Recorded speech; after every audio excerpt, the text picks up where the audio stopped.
Okay, so I thought I'd make a real quick video and then have it transcribed and sent in an email. Um, I get these cramps sometimes, and because I type so much, I have so much writing I have to do. Then when I wake up in the morning, my fingers are a little stiff, and I don't want to get to the point where I actually have carpal tunnel and I can't stop, I can't write anymore.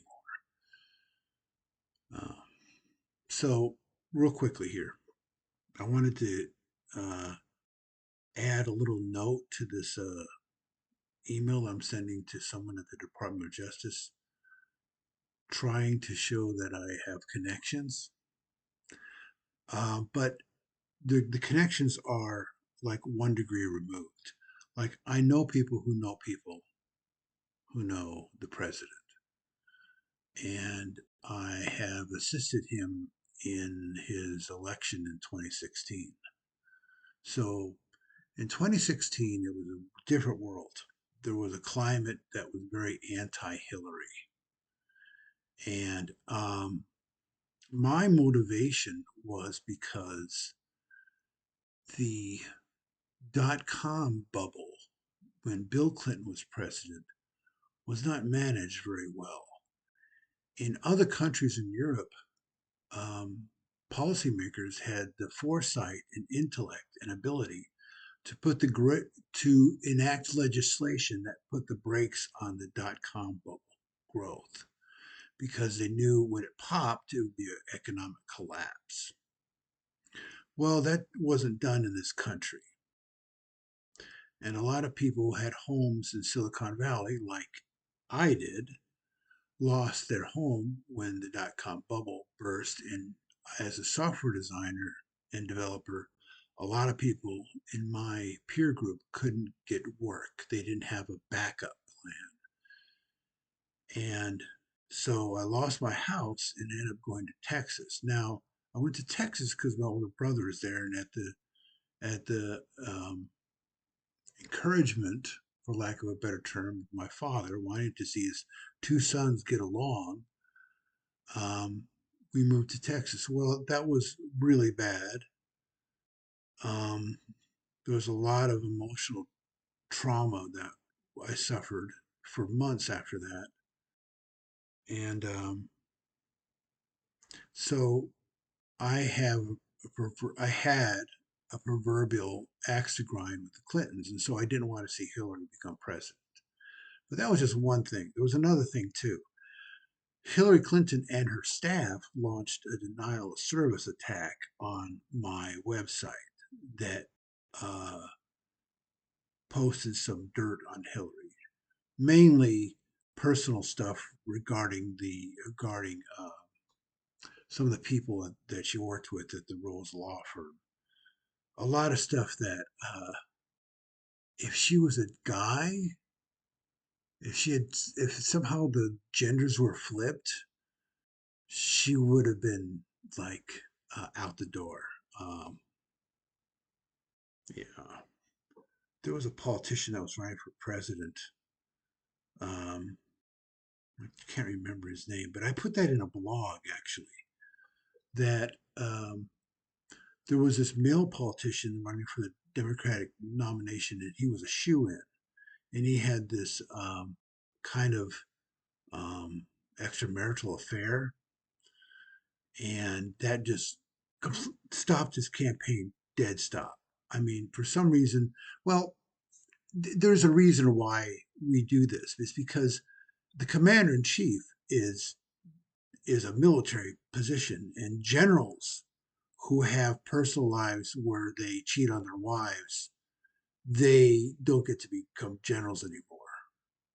It's behavior that is not for of an officers. So that's why we have this morality kind of attachment that we have for the presidency, is because of this kind of thing. That the commander in chief has to have a certain amount of dignity, as any military officer was. The whole term officer to gentleman kind of bleeds into the presidency. So anyway, Gary Hart was the guy's name, the guy that was running for president just remember now. So Gary Hart was the guy's name who his campaign was torpedoed.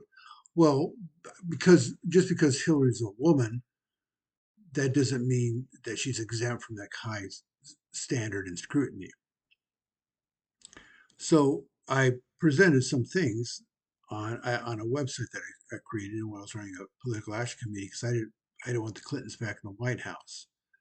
So yeah, Hillary's staff, Hillary herself, I don't think she's tech savvy enough to do it, but people working for her launched a denial of service attack on my website, and I learned that because I talked to the internet service provider, and they kind of dropped hints and clues about that's what was going on. That the IP address could be traced back to. They did a trace on because you could do a trace, reverse trace on IP address if it falls within um, certain groups of numbers. So they kind of hinted that they thought it was from the Hillary camp that the denial of service attack was launched, and which is not um, unbelievable because the whole rumor that Obama was born in Kenya, that whole conspiracy nonsense, that actually was traced back on web servers and email servers accounts that went back to Hillary when Hillary was fighting for the Democratic nomination against Barack Obama, and that's the person who started it. Either Hillary Clinton or people working for her created this horrible, horrible rumor that Obama was born in Kenya. She was the source of all that. I don't want to digress too much, but people criticize Trump for that nonsense, the birther movement, but people should know that Hillary started that. Anyway, but the point is, I want to get to is that um, I was very passionate about not wanting to see the Clintons back in the Oval Office because of the dominoes effect that happened after I lost a house in Silicon Valley. Um, that was really bad and humiliating, and so I had an axe to grind.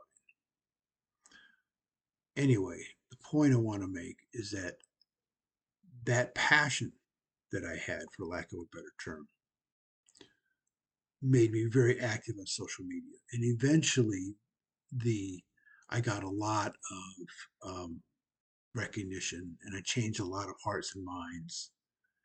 But the large net that was cast on social media captured someone who knew someone, and the people that were drawn into my sphere of influence were the Simon brothers, Keith and Kevin Simon. They're twin brothers, and they,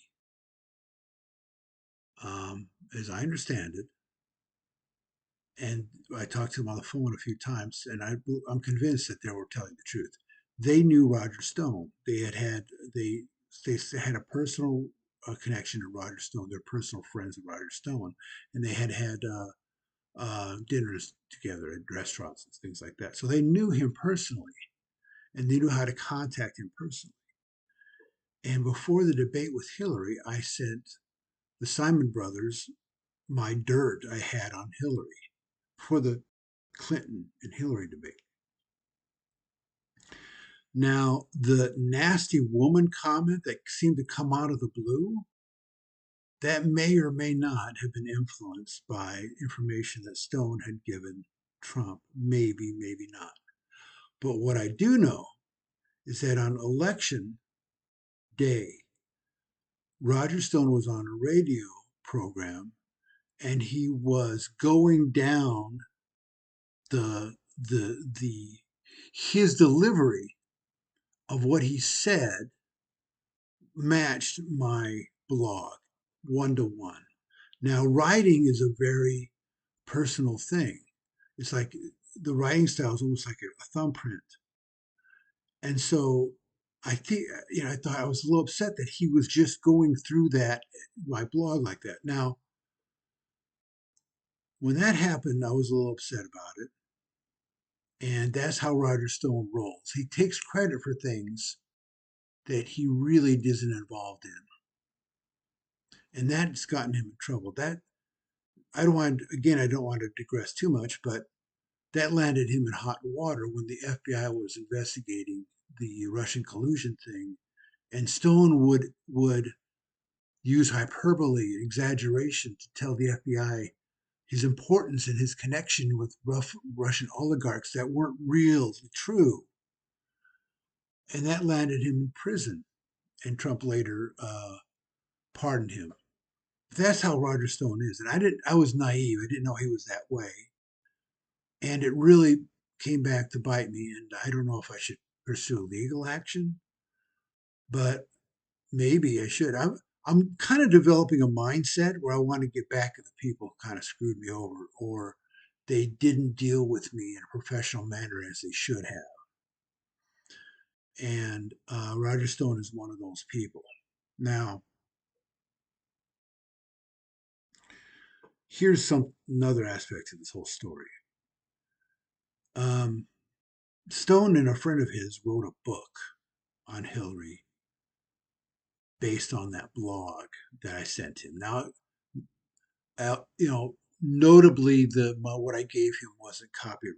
I didn't copyright it, but at the same time, I assume that if you put it on the internet, that's a form of copyright. That's a form of showing the world I wrote this at this particular time.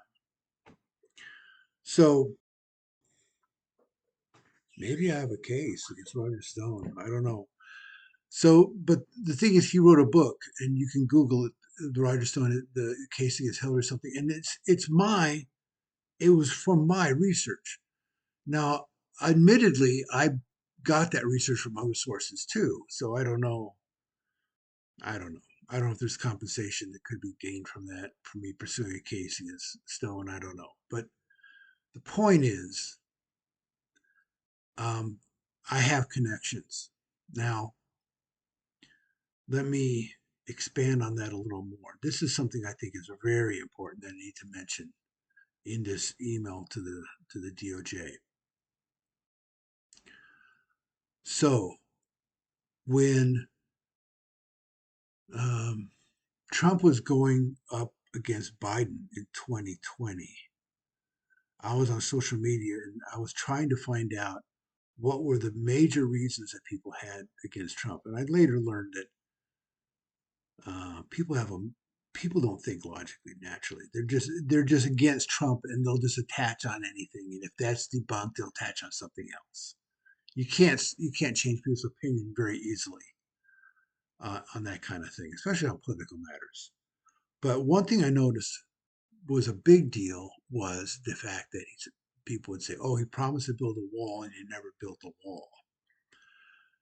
So also, I did a study. I found out that the bloodiest war going on at that time was the Mexican drug war. The bloodiest war in the world was the Mexican drug war. So I wrote an email to whitehouse.gov saying that some kind of negotiation needs to be worked out between Trump and the president of Mexico. Some sort of agreement where we provide on a limited scale military resources to try to end the bloodshed in the drug war in Mexico in exchange for the president of Mexico um, saying some positive, supportive things about the wall and how that they'll assist Trump in the wall somehow, some kind of thing that would really booster Trump's efforts, the appearance of Trump's efforts on the border wall. While I gotta scratch my nose, I gotta push pause. So, as I was saying, it was going to boost the optics of Trump's border wall, and by having the president of Mexico give some sort of watered down compliance saying that he would help with that border security. So the whole the campaign promise where Mexico would pay for the border wall, that would add some weight to that in some kind of nebulous gray area kind of way. So I wrote that at whitehouse.gov, and it was what I suggested was implemented. Now, that I got to be cautious because that doesn't necessarily mean that my ideas that it was done because I suggested it or that they're following my specific suggestion, because maybe other Americans had similar ideas and they all emailed the president, and the staff at the White House went through these emails and found a large percentage of them were similar kind of in tone to that kind of thing. But my voice was among those people, at least, that gave that suggestion to Trump. And so I wanted to, tell these narratives, these true stories, to try to add some more, um, to shine more light and attention on my FBI case, because even though it's not for a large monetary amount, I still have experience in getting things done in Washington, and I have a track record of doing such a thing. And I'm not threatening anyone, I'm not blackmailing anyone, but I'm just saying, just logically, if I don't get any results from this, all right. Let me explain. I'll give you an analogy. Um, so my younger brother, is a Christian, and we've talked about this about God sending people to hell, and I've heard it from um, a number of religious pundits, Christian religious apologists. God doesn't send anyone to hell. We send ourselves to hell by our own actions. And so I'm not presenting a threat. Hey, I'm not saying, hey, do this or else I'll do this and this. What I'm saying is, if this isn't done, then you're forcing my hand. My hands will be tied. I'll have to do something because this is an act of inefficiency by not doing anything at all. And I'm just telling you that I've done things like this in the past. Where, all right, there's another unrelated case where, and I don't want to make this too long, but so I'll paraphrase. I'll sum things up a little bit. So someone put out a contest to write a mathematical proof, to make a proof of something. And this was when I had just gone out of contract doing some software at Microsoft out in the Pacific Northwest, where I worked at the Microsoft headquarters. So I had some free time. And since I'm a good problem solver and good code writer, I took up the challenge and I wrote two proofs to this challenge. Um, do I have to say what the challenge was about? Anyway, you could probably Google Zen Garcia and my name and get all the court cases. So Zen Garcia wrote this challenge. I wrote two mathematical proofs, and he didn't pay up. It was something like a $7,000 reward. He didn't pay up. So instead of threatening to, hey, if you don't pay up, I'll take it to small claims court. Instead of threatening that, I just went ahead and did it, because to threaten someone, that's like that, I was thinking that sounds almost like blackmail. So I just went ahead and did it. So I'll just, if I don't get any traction on the case, I'll just go ahead and report it to Doge. Um, I just do it. And this isn't a threat. This is just what's going to happen. So yeah. Anyway, I think that I've said all I need to say. I had to get it all out, and best way to do it is just talk about it on a video, get it transcribed, blow it up on YouTube, and put a link. All right. Thank you for your time and listening or reading this.